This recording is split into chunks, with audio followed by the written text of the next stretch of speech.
Welcome to another exciting edition of the Baseline Scoop, a Philly Sports Network podcast. And as you can see, as we usually have three, today it is two. So we are here. My name's Jordan, as always. Zach is alongside with me here today. And I know everyone is excited to go ahead and get started. I'm surprised that the chat, the YouTube comments, people who are going to watch this later, I'm sure you will have lots to say, comment, but no surprise what we are going to be talking about today. As most of you have already seen, heard, read through, had your talk pieces about, Embiid had a very in-depth article that really talked about his time here in Philadelphia, his time coming here to Philadelphia, his time moving forward, here in Philadelphia and his career past that point. So today, of course, we're going to break down that article, really get into it, be able to really dissect what we were able to see in there, give some of our takeaways, some of the public's reaction, of course, because you're getting a lot of that. And also the biggest kind of elephant in the room, his relationship with the team, because there was a lot of ways in which people felt they took some of those comments that somebody said inside there. So we're going to kind of break down that. And to be honest, that's going to be the whole heart of our show today. So I hope you guys are locked, loaded, and ready to go. Zach, I just told everybody what we're discussing today. I mean, let's just dive deep into it. How are we feeling? Yeah, I mean, there's a lot of all types of different emotions, right? So reading the piece yesterday, fantastic piece. If you hadn't yet, actually, I'm going to put it into the chat here. We'll link it in the description of the video as well so that you can read the piece. But really just a fantastic piece by Dotun Akintonye. Just, I mean, incredible. Like the way that he was able to get this type of behind the scenes, like, man, when I tell you I talked to Joel Embiid behind the scenes and I don't get this kind of access, like there's beat reporters with even better access that I have that don't get this type of access, right? So to get to this point, to be able to have not just one but a series of these conversations, to work this piece as in depth as it was, just really first and foremost, just it's a great piece of journalism. We'll get to what a lot of people, in the public had to say about it first and foremost, but really just before we kind of dive into the intricacies of it, it's very interesting timing, right? Is the first thing that I want to point out. We're at this point where Joel Embiid, and he's been very vocal about this. This is something that was not, new in the article, although there were further details that kind of came out that gave a little bit more context to it. He's been a lot more introspective since this latest injury, right? And since he attempted to play last year and struggled with the continued injury, and once again butted heads with the Sixers organization about how to treat his injury. So he's been very, very much reflecting on his basketball career, right, in totality, where he came from in it, where it's going from here, what the end time looks like for him. So I do think that it was very vulnerable, for the most part, honest. I do give him credit for allowing people to see that side of him, right? Because Joel, as it's discussed in the piece, is a very private individual, right? One of the reasons why everything is so cryptic about his recovery, not just with this injury, but always with his injuries, is because he doesn't want that information out there, right? He's been private as best he can with his family life. He's been private with his entire life off the court. We've heard when the Sixers brought in Paul George, we heard about how the reason they connected is that both of them are more on the private side compared to some other NBA stars out there. And so they kind of had that in common, right? So I understand that some people are going to be critical of this piece, that any kind of piece like this is effectively done on the player's terms. But I mean, people have been wanting Joel to effectively address the media about a variety of different things for years. And so over time, he's allowed this entire, and I can't tell you how many thousands of words it is. It's a lot, but every word is worth a read. He's allowed this to be written about himself and to give that kind of peek into his life off the court, on and off the court. And so that's something that, you don't have to commend him if you don't want to. I personally think that this is something he didn't have to do. So to go ahead and do that, it must not have been an easy choice for him. I just think people should recognize that. But there's certainly a lot of information throughout this entire piece. Yeah, I think one of the interesting things that I took away right off the bat is you never realize, since Embiid has been here, we always think about the trolling Embiid, right? And for some reason, that's always a marker that we always come back to. And we always think that Embiid's not a private person. He used to troll, and he was always very active, and he's very animated on the basketball court. But after reading that article, it's kind of like it reminded me of that coworker that you work next to, and you might work next to him for 10, 15 years, and you think that that's your best friend and you know them to death. And then someone goes and says, oh yeah, they're married and they live in Rhode Island and they do this. You say, what? No, I never really realized how much Embiid was closed in and how much he kept to himself until you read that article and you said, wow, he's there, but he never, like you said, in which he talked about inside of his private circle of, he didn't trust people. And then he started to give reasons for that. And we'll go to that. The two player comparisons that I actually got throughout the article that we can dive deep into a little bit further is that the first takeaway with the injuries, Kawhi Leonard has never came out and really talked. I mean, he's discussed it small parts, but it gave me a remnants of like that the San Antonio debacle with Kawhi and him not trusting doctors and them saying that he's okay and he's not okay. And then ironically, who would have ever thought that Embiid's time here and Ben Simmons' time here was so similar? That was probably one of the biggest things that blew me away, is that, Ben Simmons was a lot more inflated, and we seen that, and it was very obvious right in front of us. But Embiid talks about some of the same exact struggles that we've seen that Ben Simmons had to go through, as far as, playing through injuries and then being critiqued about it, and then the media coming at them because of, how the play is and things like that. So I thought that was some of the higher level takeaways that I got from it. But I was just kind of diving into the article. One of the first things I wanted to throw it to you, Zach, to figure out is that one of the big things that I had noticed as soon as the article dropped, and you kind of hinted at it, is that people said timing. Timing. Was this a calculated play by Embiid's camp? Because there's still that ominous kind of cloud of who knows when he's going to return. So is this kind of the buffer? Or was this truly that one time that Embiid was able to really show and give people an in-depth look into it? So I just wanted to get your input, Zach, on, the article itself before we dive into it as a whole. Why do you think that it dropped now? Yeah, right. So there's the timeline of the article itself spans over months. It goes, not only into the most previous regular season, but even beyond that, obviously. So as far as why, in July, as we're still awaiting to hear, but there literally, and I know I was one of them, but you had people posting photos of Joel Embiid in public saying, look, he's alive, he's standing. Like, it got that bad, right? So why is it that this article is dropping now? Well, I think part of it is to really reflect and address the human side of Joel Embiid, which is something that he's never shied away from, and it's something that he's often been criticized for too, right? People were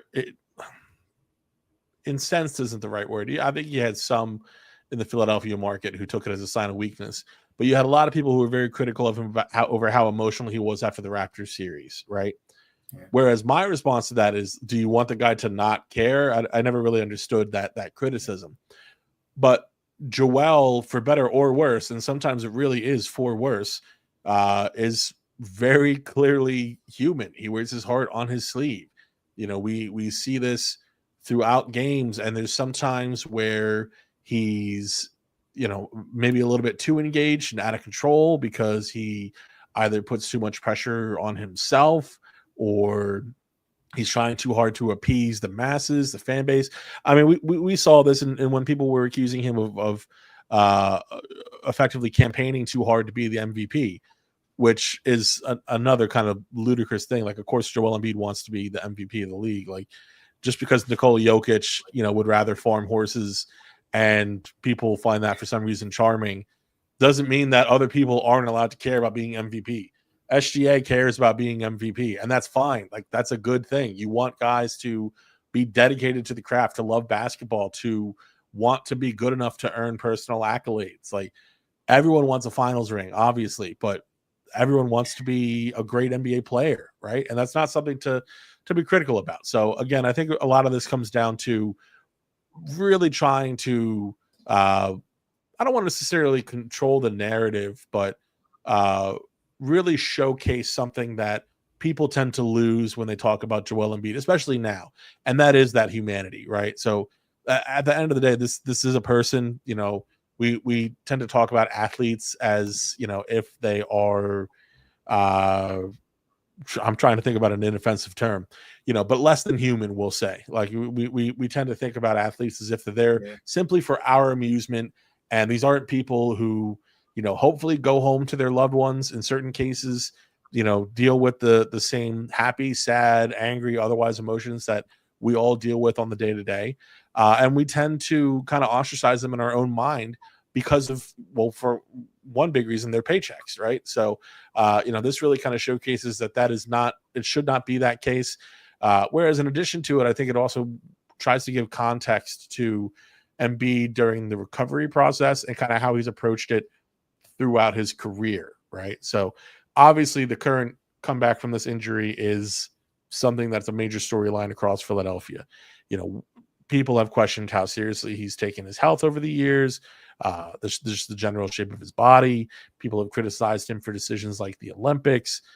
So this kind of really addresses all of those criticisms. Instead of Embiid having to talk to the media time and time and time again in the public and talking to pools of reporters and everything like that, in the comfort of his own home, he was able to one by one kind of address these issues.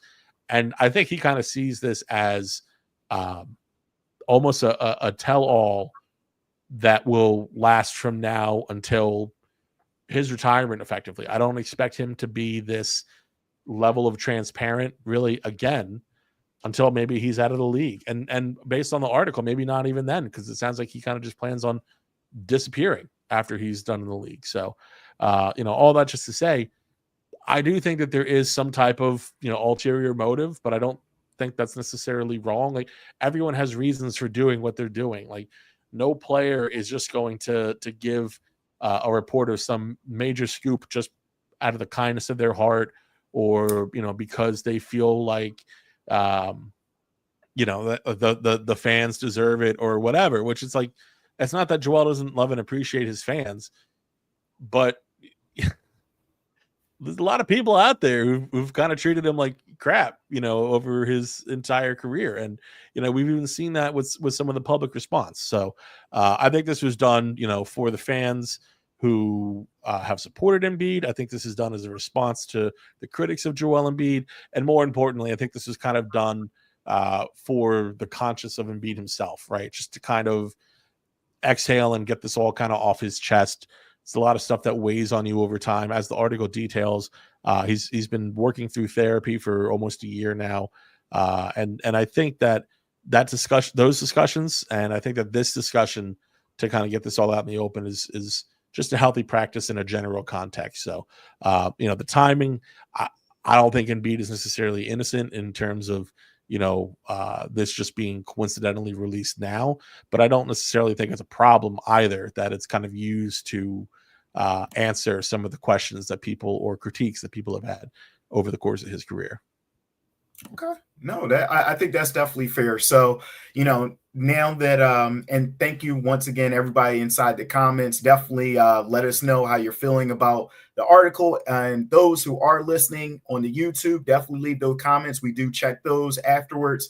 Any of the streaming platforms as well. Definitely, we want to hear your input. So definitely go ahead and get that into us.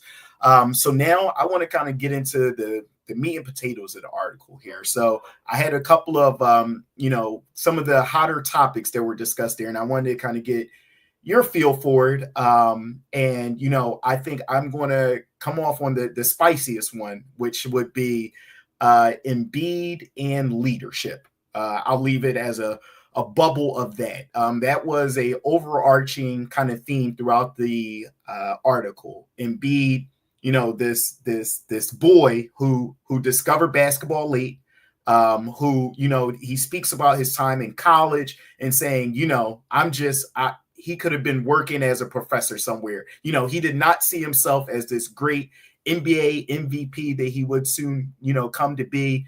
Talking about him just coming into the league very raw, and the breakdown of the trust that he kind of talks about, the trust with leadership, the trust with coaches, the trust with medical profession, and where that kind of was. So, I wanted to get your input on just, how does that look?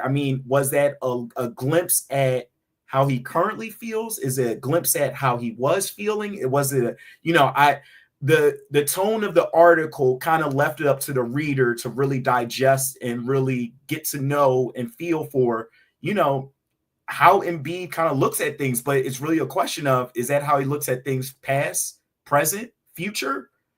What was your takeaways from it? Yeah, I think it's kind of all encompassing, right? I think that there's a little bit of everything to that in terms of, when you look at him from a leadership perspective, he even kind of tells the story of his growth in that area. And maybe not in so many words, but there's an admission of past failures as a leader in there. And there is an acknowledgement of an attempt to improve in that area, especially as it comes to connecting with his teammates, right? So is Joel Embiid among the greatest leaders in NBA history? I would say, especially if you're talking about the off the court stuff, I would say not. Now, Joel specifically mentioned, that he feels that he's more of a leader by example, right? That leader on the court. So that's something where I think often he has done very well, and like any other person has ultimately come up short on other occasions, to include also, if we think about Game 7 against the Boston Celtics in the playoffs 2 years ago, right? Now, that was, I would say, above everything, a failure on the part of James Harden. But Joel Embiid is not exempt from what I would call failure in that case. He did not come out in the proper headspace. He did not execute properly, especially offensively throughout the game. I'm very honest and quick to admit that the organization has not done a great job surrounding him with the right type of talent over the years. But when you look at guys like PJ Tucker and Tobias Harris, for the most part, they did their job in that game, right? And Tobias is never, he called himself a sharpshooter. That message got lost somewhere in translation in Game 7 against the Celtics. Yeah. But he shot well from the field overall, and he scored more than Joel in that game. And these are things that you look at that type of situation, and that's when you need your stars to rise up, right? You can't say, and I get it, we have LeBron James get bailed out by Ray Allen, and Jordan's been bailed out before, and a lot of these stars, even like Derek Fisher has saved Kobe Bryant's ass a couple times. Yeah. This stuff happens, right? Because it's not, as much as basketball is so much more affected by one individual than a lot of these other sports, it doesn't mean that a single person can control everything, right? We've seen LeBron James go on a dominant run, even within the past 10 years.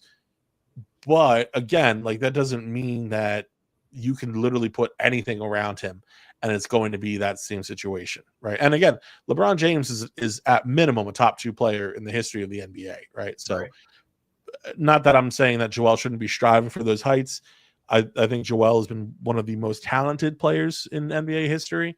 We can get into the minutia in terms of best and what that actually means and whatever. But when you look at him overall as a leader, I think that there has been a little more left to be desired than what he's willing to admit, but I think he has trended in the right direction. Now, what I will say is the Sixers organization, I think, has clearly identified that area of opportunity as well, and they're kind of acting to change that within the team. Maybe not with Joel. There's not only so much that you can say to him directly, but when you look at guys like Tyrese Maxey, Jared McCain, VJ Edgecombe, these are guys who there's a clear shift, right, in terms of where their mentality is at in terms of the craft, and I think even leadership ability. Like you have, and one thing that I'm sure we'll talk about a little bit is the meeting came up right after the game against the Miami Heat. Kyle Lowry calls a meeting. He brings some chicken, which I thought was a very funny, unique detail that was mentioned in the article.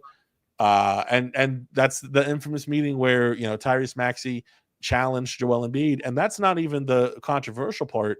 The issue is that the information of the meeting was leaked, right? And so Joel apparently now knows who the individual who leaked it was.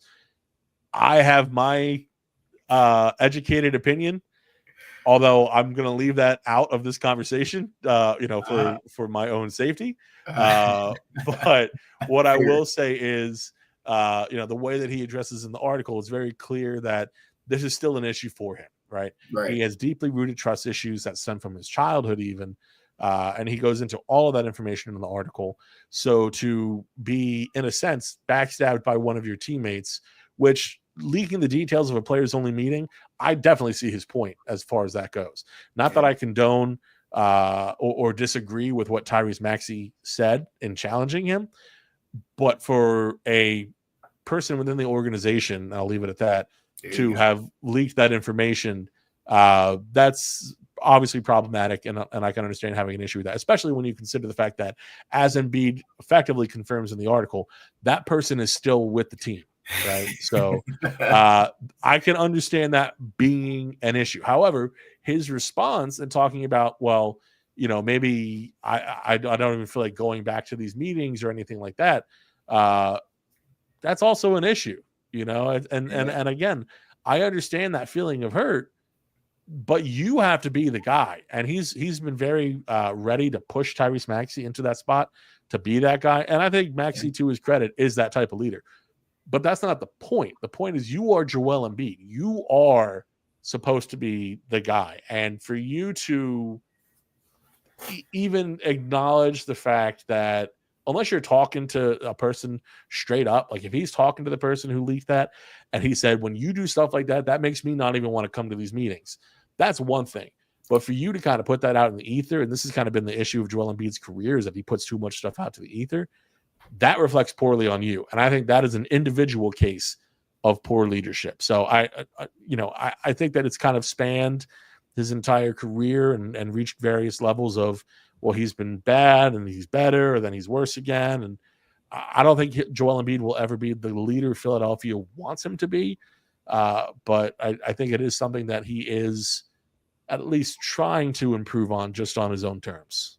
Okay. No, that's definitely fair. I think that was something I took away as well, is that, the article sprinkled a lot of his insecurities, which was nice. You don't get that from stars too often. Of course, some people will see one side of it and say, oh, well, he's soft. And it's just confirmed to me that he's soft. You brought up a good point, and this is something that one of my uncles had to tell me, and I would love to tell everyone out there who watches any sports, anything in which someone is a celebrity, an athlete, someone who has to go out and perform on a daily basis.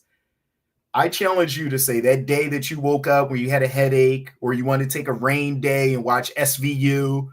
Imagine if you never had that luxury. You just had to go to work each day, and not just go to work, because we all have went to work and kind of slid by, maybe had a few too many cocktails on a weekend, hungover Mondays turn into hungover Wednesdays.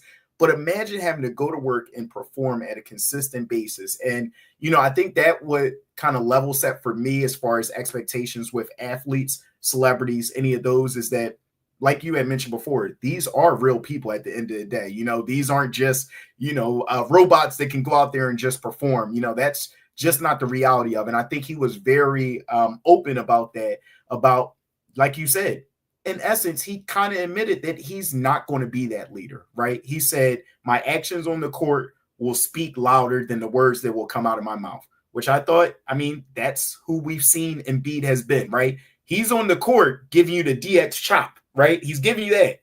But every time you've seen him going to press conferences, walking, we know he's wearing sweats, his slippers, he's in, he's out.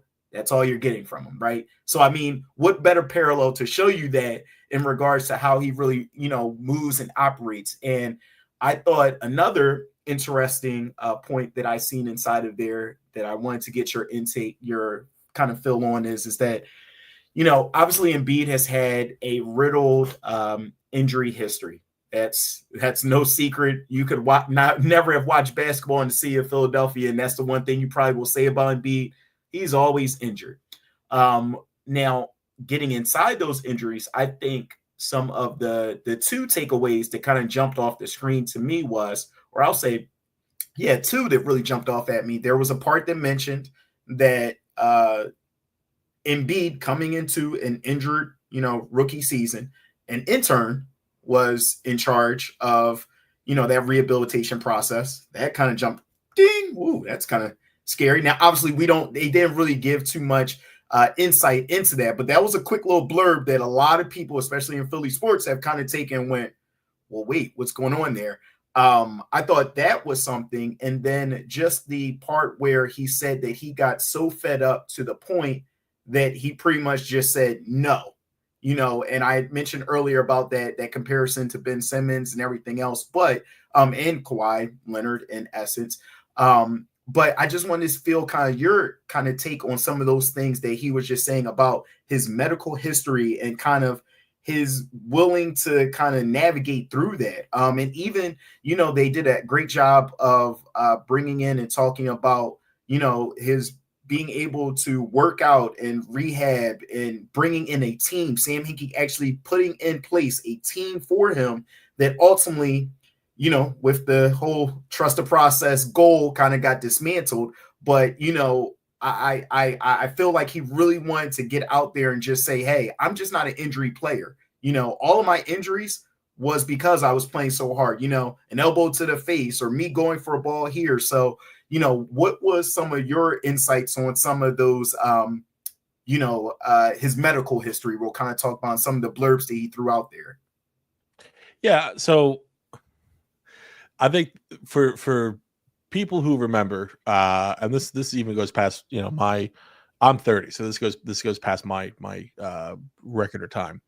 I think a lot of people first thought of Andrew Toney, right, when they're going through a lot of this, and the situation that has to this day affected his relationship with the team, which is, I would say, probably among the biggest mistakes in the Sixers history. Not first and foremost for what it caused Andrew Toney, but to also deny the fans that opportunity to see him with the team at this point and celebrate with the team, things of that nature. Like, it's frustrating, right? And I think there's a lot of people who tend to say, well, Embiid doesn't work hard enough. He doesn't take care of his body well enough. He likes to complain, this and that.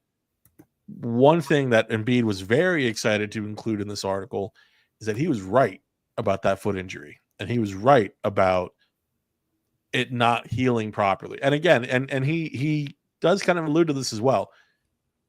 He wasn't taking great care of his body at that point, right? Now, that eventually did change, and it changed sooner than a lot of people expected. And you have people who, again, because he's a troll, and you mentioned this earlier, Jordan, but he talks about his trolling days, and among the stories that people took literally or seriously, like him killing a lion, was also him downing Shirley Temples by the pitcher which I have no doubt that he's capable of, but doing so is a very different thing, right? But people were very quick to believe that, even more so than him killing a lion. So when you kind of look at that, I think that there is still this aspect of blame. And we have Old Dirty Games in the chat checking in saying that he thinks that there's still a lack of accountability. I agree. Let me just say that even to this day, there is that general lack of accountability for Joel Embiid. However, it really does showcase and highlight a lot of the internal problems within the organization. And I get it. We're getting one side. We're getting, a side of the story from an offended party as well, right? So there's going to be bias on that end. But when you look at the facts, and the fact of the situation are his foot was not healing. They did bring in a new team. They did, in terms of medical team, they did bring in specialists to work with Joel specifically with this issue, and it made a major difference. And so, when you look at that, there's a little bit of frustration because it's continued ineptitude by the franchise that has transcended. A lot of people love to throw stones at Daryl Morey. He wasn't a part of that. A lot of people love to say a lot of stuff against Nick Nurse. He wasn't a part of that. When you look at someone like Josh Harris, who people are very critical of, Josh Harris may have owned the team, but he wasn't the one making those decisions, for the most part. So when you look at this history of, again, the word is ineptitude, like, it's frustrating. And again, going back to Andrew Toney, it has spanned generations in Philadelphia. This team refuses to be a normal team. And I think that's one of the most frustrating things for Sixers fans that they are rightly frustrated with. But again, Joel Embiid also was right to be frustrated with the way that his injury was being managed. And so now that brings you to today. Once again, going back to last season, we're in a spot where Joel feels his injury is being mismanaged.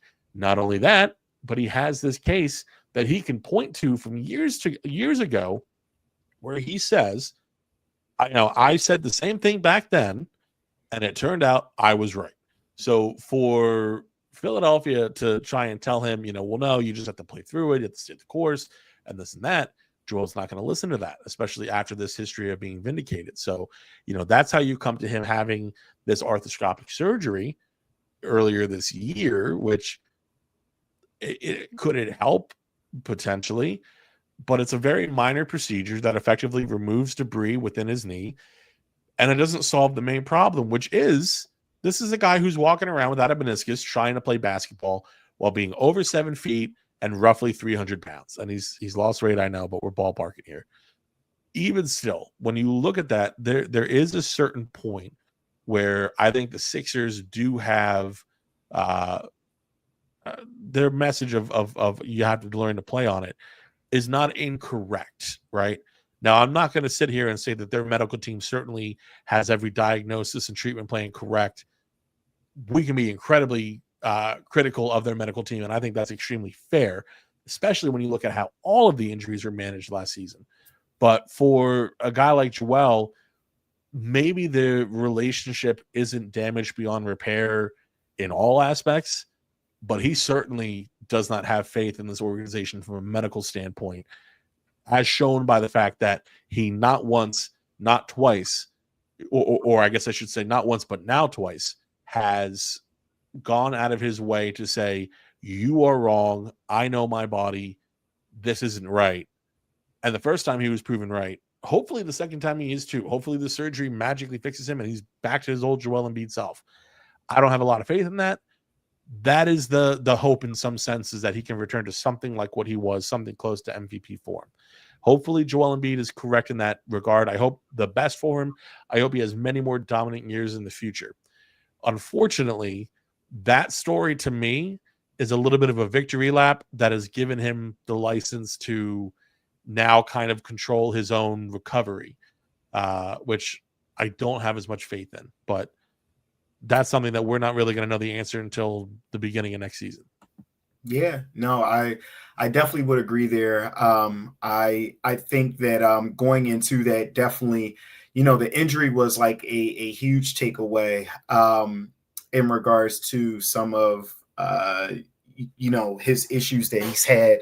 I think another part that people are kind of skipping over. Take away injuries, take away, how he may troll or whatever. I think he shined a light in just being honest about his tenure here as a Sixer and just the organization and the constant change that's been around him. And I felt like he also alluded to about that constant change is that I don't think he's had a trust in management, anyone above him, since Sam Hinkie. Like it just seems like the picture that was painted, he has not, whether it was the Colangelos, we all know how that goes with the burner accounts and things like that. I don't think there's necessarily a level, because a lot of the people they interviewed there, they never said that Embiid gave off a sense that he just disliked you or anything like that, but he holds his close circle close. And I think he talked about some of the issues that he's had, in regards to coaches, GMs, management, just in regards to being able to handle, what he's asking for the team and things like that. I think one of the other kind of things that he kind of touched on, even moving forward, is that the bigger question was asked, well, when are you returning? And it came back to that point where he kind of referenced in the article where in times prior, he would rush back because, he wanted to show that he was that Iron Man and, he didn't want to let people down, and he rushed back and he got injured. And I feel like the way the article ended is that he's almost taking his life back, right? And he's saying, I'm not going to give a time frame right now because I need to make sure that my body's right before I'm able to come back. As a human, we can all understand that. We get it, especially if you're saying this troubled past of rushing back and not necessarily having the medical staff all the way behind you and things like that. We can all understand that. But as a Sixers fan and as someone who covers the Sixer, his comment about his time frame being unclear and how that was the same smoke and cloud that was around this time last year before starting the season, right? Like we all thought Embiid was only going to be out for a week, maybe 2 weeks, maybe then started to go to like a month. Then it was like, maybe he'll come back next month. And it kind of grew and it got Sixers fans very agitated. So going into the season, another season again, with this article being dropped and him also now saying no clear time frame, Sixers fan, someone who covers the Sixers, how are we feeling about that? Yeah. Again, Embiid now has this power where he's able to control his recovery to a degree. And I think the decision to try something different is not inherently a bad decision, right? The honest truth of the matter is that I think that we are beyond the point of looking at injury recovery. And I think that we are actually at the point of Embiid learning and training to play in his new body, right? And what I mean by his new body is life with his knee in this condition, right? So that's not dissimilar to what the Sixers bulk message was, that Embiid will have to kind of just learn to play on it. However, I do think that him taking a bit of a different approach is not necessarily the worst idea. So when you look at off-season training, that has to look different. When you look at the weight that he comes into every year, and to his credit, he lost nearly 30 pounds last year. Coming into the year last year. So that is that's him working towards that, right? So I think potentially continued weight loss, but in addition to that, he has to change effectively his entire game, in my opinion, right? So he should be looking to, a lot of people have talked about, making that kind of like Tim Duncan change. And that's something that even Daryl Morey himself has, he's preferred that comparison to others in terms of that late stage career move. I don't think we're looking at Tim Duncan. I think we're looking at more of a Brook Lopez situation. but hopefully a better version. And Brook Lopez has been a very valuable winning player. Not that he's been, he's not necessarily been an all-star, these past few years or so. But when you look at a guy like Joel Embiid, I think that's more so what you have to look for, is a guy who can continue to impact both sides of the ball and can get himself to the point where he can play more games than he misses, right? And I'm not saying that the number for him to look for is 41, because obviously that's not the case. But can you give me 55? Can you give me 60? I think that's something that is perfectly rational. I think it's something that is a decent regular season marker. And then one more thing that he talks about in the article is, people talk about him kind of chasing those regular season accolades and talking about, supposed postseason failures, which I think, he's certainly come up short in the postseason on a couple of occasions, but they're widely overstated, those postseason failures. But there needs to be that focus on the postseason. And so what he has to do is to make sure that his body is not ready for a 50, 55 game regular season, but that it's ready for the grind of the postseason. And that's going to be the most difficult part, because that's what you can't, there's no direct comparison to train for that during the regular season. Games are more spaced out. It's just a completely different format. Traveling schedule is completely different. The level of minutes that you play is also very different. But this team is going to, they're going to have to work with Embiid, and Embiid has a lot of power in his hands right now. He's got a lot of the control, and that's going to really affect the dynamic.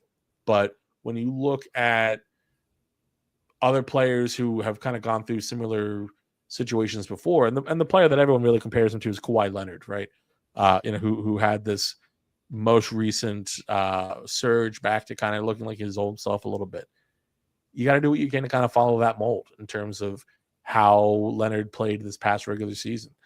And unfortunately, the dynamic's a little bit different because he's a center versus a forward.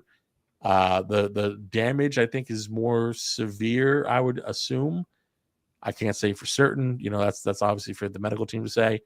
But just considering the amount of times Embiid's had the damage done, the weight he's had on that knee over the history of it, I would assume that it's in worse condition. But, it's still the closest thing that we've had to a Matt back from where Joel Embiid is. So hopefully they can follow that as best they can. And we're looking at a guy who can impact the team again come next year, because that's the other thing, is that when he did play, he was so far from himself. And that's the kind of guy who is not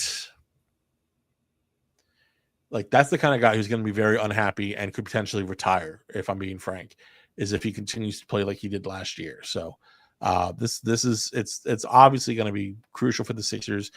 It is the single most important storyline for the team this year. And as far as being able to compensate around Joel Embiid, unfortunately, the Sixers don't have many options, for large part because the team is currently held hostage by Quentin Grimes, which is really a two-way street, but it's definitely affected their team building ability at this point. But come the regular season or any time after Grimes is signed, that's when it really falls on Daryl Morey. I know a lot of people have been very short with him, saying, well, he's got to get stuff started now. Can't really happen until after Grimes is signed. But once that does happen, that's when the clock starts ticking for Daryl Morey. And for Joel Embiid, unfortunately, there's just not much that you can do other than treat your body right and continue to work yourself back into shape. But again, it's going to be a matter of what we actually see when it comes time to play. Yeah, no, that's fair. And Old Dirty Yams, you have went on a tear spree in here in the comments. I'm going to give those who may not be able to see your comments an overview of just saying that Embiid needs to prioritize his health and his getting in shape. You mentioned about him losing the 30 pounds about 2 or 3 years too late. Well, the thing I'll say about that, just real quick, right? So he's done a better job of taking care of his body for a number of years now. But where I will agree with you there is that when it comes to specifically losing the weight, right? And that's been kind of a sore subject. People have been talking about him coming in overweight and this and that. Embiid came in with a lot of functional strength in a lot of those past years, right? So it is that same functional strength that has also allowed him to succeed, right? So I do hear you that, I would have loved to see Joel stay a bit more trim over the course of his entire career. But I want to make sure that that's not conflicted with thoughts of him eating Chick-fil-A on the sidelines before games. Like, I agree that he wasn't in the conditioning he needed to be. And I think in his mind, it's more so about getting his body in the form that he feels most dominant in, as opposed to the form that it needs to be in to have success, both in the regular and postseason. But Yeah, that's just me. And I think, once again, just to humanize our athletes again, I go to the gym every day, right? But it could take one slight thing for me to fall off going to the gym once. And I don't know if you've tried to go back to the gym after missing one day, oh, you're pretty much done. That's it. And I equate that to the same thing of, what people will say, if, whatever, he hurt his face or whatever. Oh, well, that doesn't stop. Imagine not having to wear a mask. Imagine having to change your shot slightly. Imagine having, so I the see man couldn't close his eye during the Bell's palsy. The Bell's he couldn't palsy. sleep. Like there's so much, like literally, and he talked about in that article, not the ability to sleep and things like that. So, I think we take for granted that we put these dollar figures on athletes and say, you should be able to go out there and perform regardless. And I know we see LeBron now, and they float the $1 million, but he never has confirmed the amount that he spends on his body. But I think we think that should be the norm, when in reality, that's the unicorn. Like, that's not what we can expect from every athlete. I mean, we see it all the time. And, just to be honest, as far as Zach, I think you're alluded to it is that this is going to be one of the most defining offseason of Embiid's career, because he acknowledged this is his last chapter. You alluded to it, and I think Embiid alluded to it inside the article, that he's going to have to be a different form of himself. This is going to be really the first season of new Embiid, whether that's Embiid playing for 1 year, 2 years, 3 years, 4 years. This is the new next chapter of Embiid. And I think he's working, like you said, of, what does that look like? Think about arguments that we had, 6 years ago. Well, he's not in the paint enough. He needs to shoot more three. I mean, he doesn't need to shoot as many threes. And then now, if I said, well, imagine if he was bumping and grinding in the paint for the last 5 years, what would his body look at this current point in time? Oh, well, I don't want him shooting as many threes. He needs to get back up. Or, now he's too hurt. I've seen in the last 2 years, people, when he dove, what was that, the Knicks game? And, he went for the dunk, right? And everyone applauded. That was a great dunk. But then the first thing that everyone said after that was, well, why are you doing that? So, you kind of get both sides of the coin, where you're telling him, hey, I need you to be this dominant, imposing center like Shaq, but also I don't need you to get hurt. I want you to play like Karl Anthony Towns. So I think this will show us what his new Embiid form will look like, but we'll only see after that point. We have to see how the team is able to mold around him. I think you alluded to it as well, is that Maxey is obviously going to be the head of the snake, just because availability, that's the best thing you can offer in sports. And currently it's an even better ability than being able to put the ball in the bottom of the basket. It's because he's going to be there. I mean, I think everyone knows that going into it. And I think that will also shape how this team moves forward. I feel like we really broke down a lot of the key kind of points inside of the articles. I mean, was there anything, Zach, that you wanted to touch on? There's really just, I guess, it's more so something I want to address in the comments, right? So, and it's brought up a good point, right? So, let's talk about it in two ways. So first, again, our guy older than James bringing up, he's a literal billionaire athlete. Well, like, we get what you're saying. Like, he's a very, very, very, he gets paid a lot of money for this job, right? Now, obviously, the amount of money somebody makes should not dehumanize them. But I do hear your point when you say his job is to take care of his body.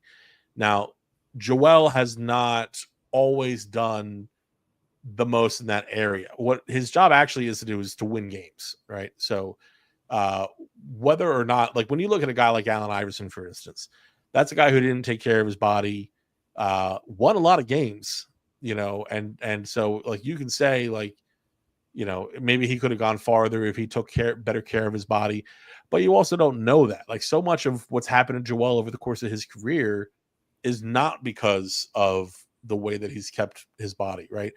Fractured orbital is not because of the way he took care of his body.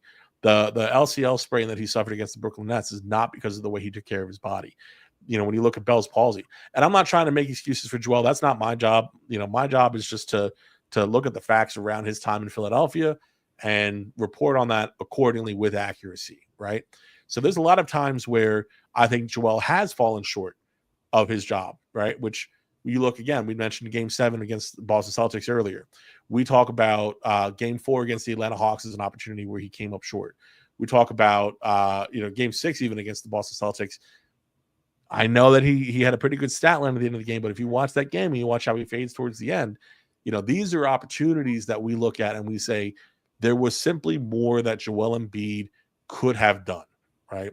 So looking at his entire career, right, and the shape that he's been in, there is certainly times where you can say, well, him not taking care of his body led to him getting gassed in this situation, or him not having enough to give at the end of the situation. But the thing that I do want to point out with him at the same time is that there is also an inherent difficulty in building your team around a center. And that's why teams, frankly, don't do that often anymore, right? You look at some of the modern teams who have done so. Well, the Spurs are only just beginning to with Victor Wembanyama, and hopefully his blood clot issue is truly resolved, which there's been recent good news about that. We'll see what happens in San Antonio.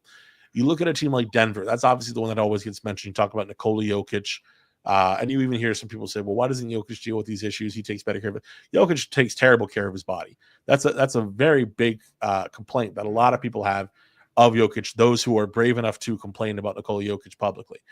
But when you talk about his shortcomings as a player, Nikola Jokic does not play one side of the ball, which allows him to maintain more energy offensively. And what his franchise has done that Joel Embiid has not is build a team around him capable of winning and overcoming his shortcomings, right? So adding the shooting that Denver did obviously was huge for a guy like Nikola Jokic, right? But on top of that, adding in a guy like Aaron Gordon, who was able to fill up so much of a void defensively, was huge. Bruce Brown, again, his versatile defensive ability, Kentavious Caldwell-Pope, like these were guys who stepped in and played a major role for a guy like Jokic to kind of overcome the shortcomings that naturally happen when you have not only just a center as your best player, but one who doesn't really follow through on the defensive end, right? So when you look at Joel Embiid, well, what's the counterpoint? You could say, oh, well, they've had a lot of guys who do a lot of the same things. They take up the same spots on the floor that Joel's already in. And there's definitely some truth there. I guess my point when I'm rambling on, but my end game is here, you have to look at the entirety of the situation. There's obviously more that Joel can do. You can't, and I think the article did try and do this, you can't excuse everything away from all of his failures in his time in Philadelphia. But you also have to acknowledge the complete situation. The Sixers have failed Joel Embiid. His teammates have failed Joel Embiid at times. And absolutely, without question, Joel Embiid has failed himself, his teammates, the organization, and the fans at times. So there's not any, perfect person in this scenario. But when you look at where they go from here, it's a matter of him simply playing good enough for the transition to occur. And that transition, of course, is to Tyrese, it's to Jared, it's to VJ. So, can he reach a level where they can maintain some consistent level of success? Potentially, but that's really the biggest question at the end of the day is just getting to that point. I don't care necessarily about his past as much anymore. I don't care necessarily about the he said she said of the James Harden situation, which is something else that comes up in the article as well. But when you really get down to it, this is a guy who, for all those who want to trade Joel Embiid and move off of him, you simply cannot do. There is no value to do so. And so these are two sides that are married by force, and they have to figure it out, and they have to figure it out together. And there's really no other way to talk around it. Yeah, and I think that is a very accurate point. And I see everyone in the comments. Ed, I see you talking about time for a divorce. And Old Dirty Yams, obviously you have expressed that as well. Zach, I believe you're right. We're here. At the end of the day, we are here. For those who have been here long enough, for when I remember when Sixers tickets were a penny, they were putting in the daily news. They were literally begging you to come. The promotions they were doing. Man, they were $1 this past year. So it's been rough times. Like for those who have seen the inflation from penny tickets to $1 tickets, we've been here. I know the frustrations. I know it because I've lived it. Zach lives it. We both understand and we get it. We can understand. We have seen, we grew up, and I know the glory days of Allen Iverson, and we remember that magical first game, and I get it. And we've just felt like we were always just that close. We almost knocked out the Lakers. Not really, but we were that close. We were there. And then just to go from that to the riddled with injuries, the Ben Simmons, the Nerlens Noels, the everything that's come to Jahlil Okafor and father and son. Like, I get it. I've been there. I understand. I think where we have to come from as far as this article is that you can look at it, you can say, listen, whether you like it or not, Joel Embiid is going to go down, whether you like it or not, at minimum, top 3 Sixer that has ever played here. And I'm being very generous even saying 3 because I feel a little bit differently in there, but I'm going to just give you 3. Come to terms with it, understand it. That is the most dominant big man that you will probably see at that position, especially before this crossover that's about to happen where everyone shoots threes that you may have seen in your life outside of obviously the bigs, the Shaqs, and those like that. The more important thing that I think that I would love to leave this conversation on, you all can feel how you will feel about Embiid. Nothing that me or Zach will say will change that. Everyone has their opinions because they're like, and we all got them. We all know that. But I think one of the biggest things that I took away from the article that spoke to this new transition of Embiid's life is Jameer Nelson seeing this man struggling and suggested for him to go to therapy. And for anyone out there, everything that's off the court, on the court that you may be dealing with, therapy will change your outlook on life. And I believe that article outlined that. And I'm happy that Embiid was able to sit back and say he didn't want to go to therapy. Like most men do not want to go to therapy. He said, listen, I thought that made me look soft.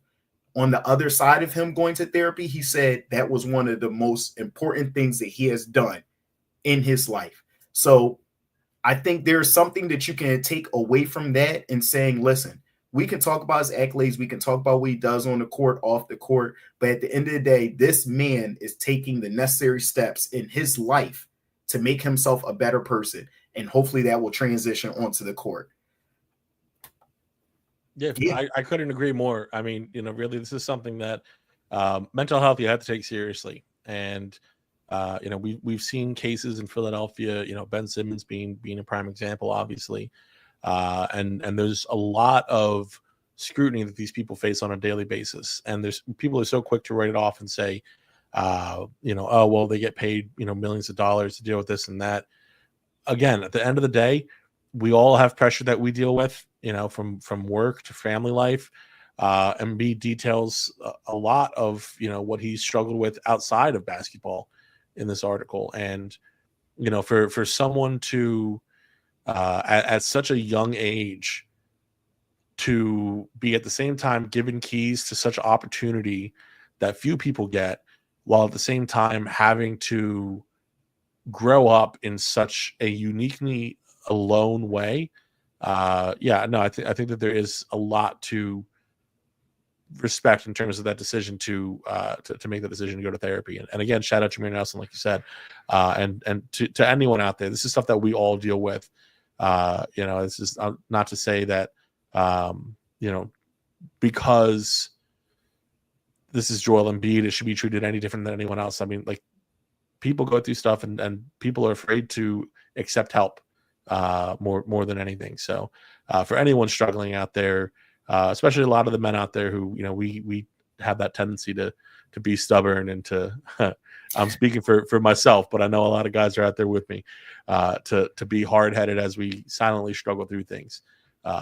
Speak to your friends, speak to your loved ones, speak to professionals, because listen, it's important stuff, and it could drastically change your long-term outlook. And if a guy like Joel Embiid can exhibit some change, as admittedly stubborn as he is, and there's hope for all of us. Yeah, no, I definitely would agree with that, and I think that's a perfect point to end here. Before we get out of here, as always, we appreciate everyone in the comments. We love the dialogue that we're having with you. Everyone who's on YouTube, listening through any of the podcast streaming services, we appreciate your comments. We get emails, we get comments, we get, someone will catch us in the street and say, we appreciate it, because it makes us better, and it brings a dialogue and a conversation that makes it flow a lot easier. We want to make sure that you're able to come here and, we're Sixers fans. At the end of the day, that is the thing that's going to unite us.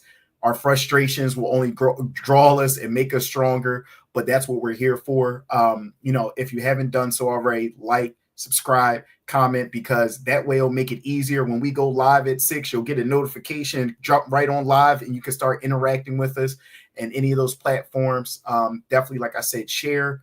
Once again, we appreciate you guys. As always, we appreciate you here at the Baseline Scoop, Philly Sports Network podcast.